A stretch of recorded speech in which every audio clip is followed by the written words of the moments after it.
Hi class, and I'm happy to be here with you again. What we're going to do right now is we are going to talk a little bit about adjusting our entries, why in the world we have to do them. Then we're going to work through exercise 3-3, which has a lot of the elements that are in every set of adjusting entries.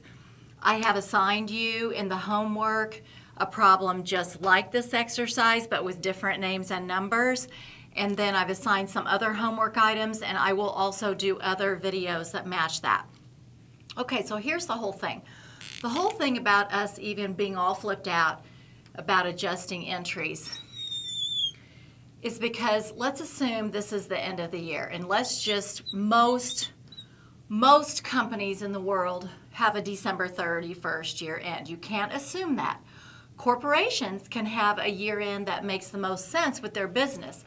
So like if you were a toy store, you would probably want to end January 31st because you would have been super busy through the holidays, and then you would have had to take returns, and then your inventory should be low by the end of January so that you could do some test counts, and that's a quiet time for retail, to work on finishing up your books. Okay, well, what happens is that we get into a situation where transactions happen near the end of the year, and even though money was exchanged or etc., we need to make sure that we have matched the revenues in a time period with the expenses that were actually incurred to generate those revenues. That's why you learned in Chapter 2 that we started buying insurance for a year and putting it in prepaid insurance, because the truth is, if you were doing a monthly financial statement, you wouldn't want a year's worth of insurance to show in that month, or your financial statement would be very distorted. You would look like you didn't make very much money when maybe you had a really good month, okay? So let's build some intuition by working through these problems here today. Okay, so December 31st year end, assume that prepaid expenses are initially recorded in asset accounts.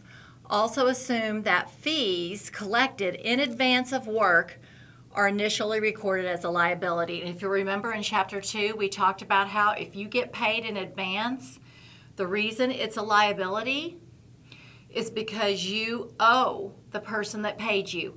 You either owe them the work or the product they're buying, or you owe them their money back.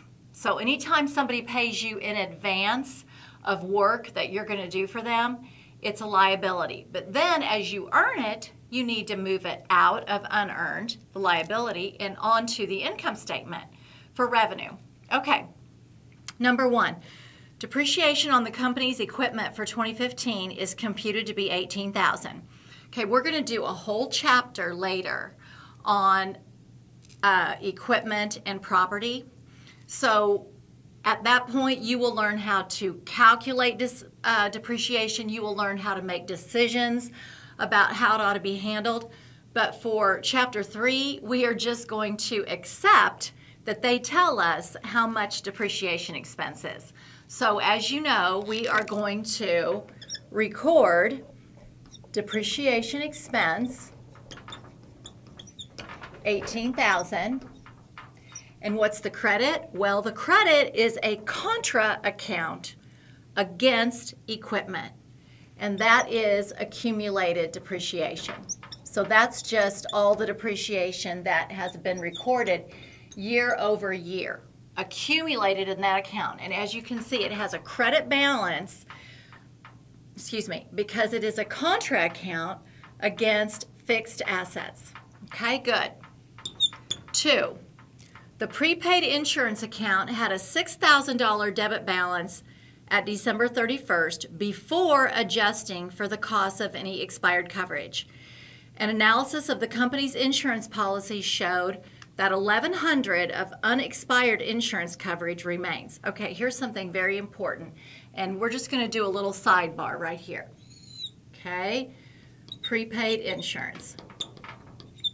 All right, when you see a problem like number 2, you have to read it very carefully, because sometimes the problem tells you what the ending balance in the balance sheet account should be, and sometimes the problem tells you what the expense is, okay?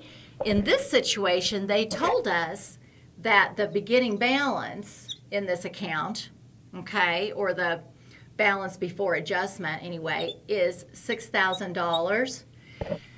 And they analyzed all the policies and figured out that we still have 1,100 of unexpired insurance. So they're telling you that the balance in prepaid insurance should be $1,100.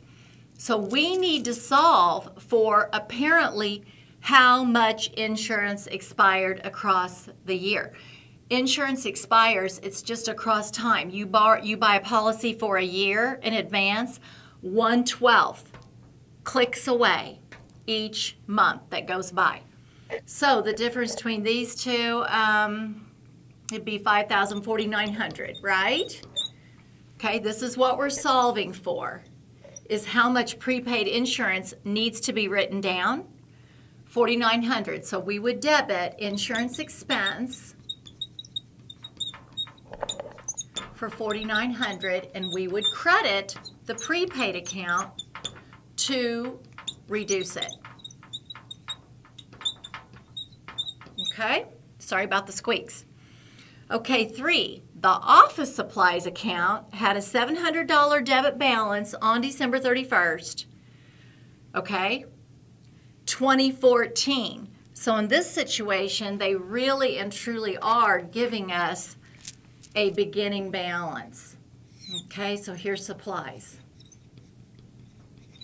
The beginning balance, meaning the end of last year, it had a $700 debit.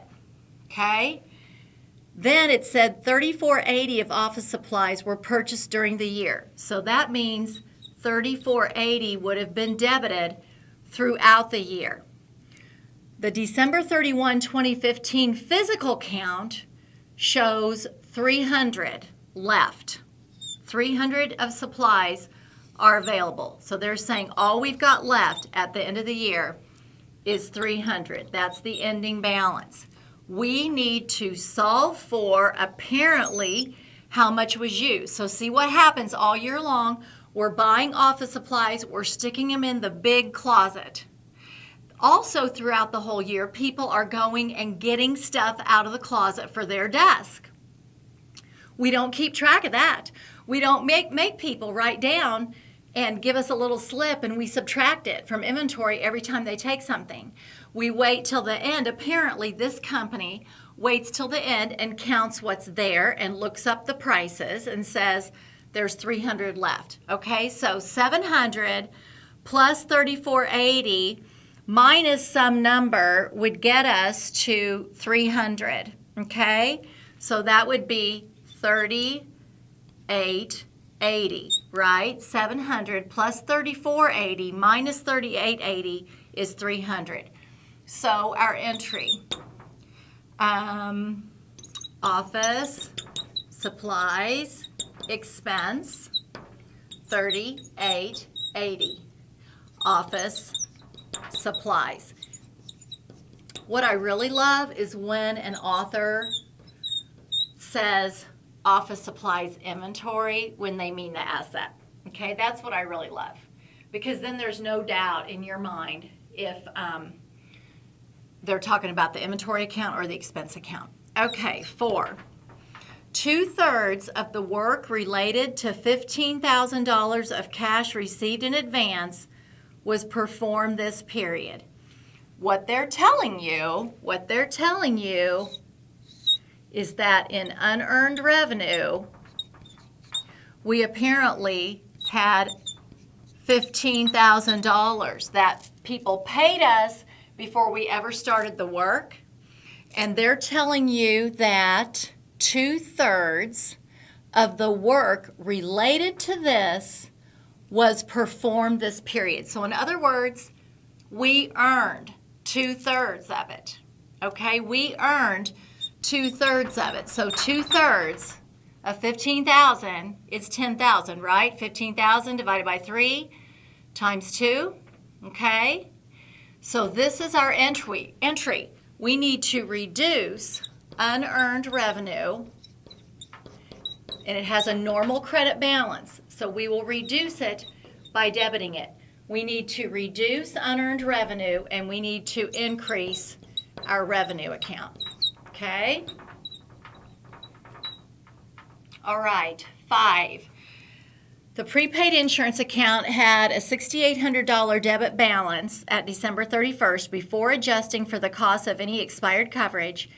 An analysis of insurance policies showed that $5,800 of coverage had expired. You know what? That's a repeat of 2. Yeah, we can't do that. We're not going to do 5. Ignore 5. That's weird. That's exactly 2, except it's telling it to you the opposite. I guess we don't have to assume it's the same company. Okay, let's do 5 because they use the other wording, and we need to get used to the other wording also. Okay, so I'm going to put it up here. This is 5's prepaid insurance.